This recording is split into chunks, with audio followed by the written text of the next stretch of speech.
In Georgia, any boiler that could potentially produce carbon monoxide has to be equipped with a carbon monoxide detector that isn't just standalone. It's got to be interlocked with the boiler so that it automatically shuts down the boiler when the CO levels get too high. And at 50 parts per million, an audible alarm must sound. After 2 minutes, it shuts down the boiler. And at 200 ppm, it shuts down the boiler instantaneously.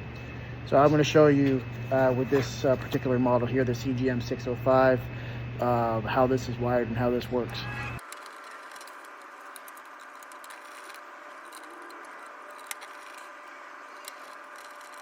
You have 24 volts AC or DC coming in, and these wires here are simply the contacts that are normally energized, and then when the CO gets to an unsafe level, this contact opens and disables the boiler. So these two wires go to your boiler or water heater or whatever your gas burning appliance is.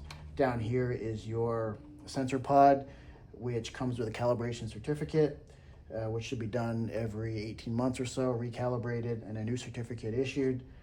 And this board takes that chemical composition and uses voltage to actually determine whether or not to disable the appliance.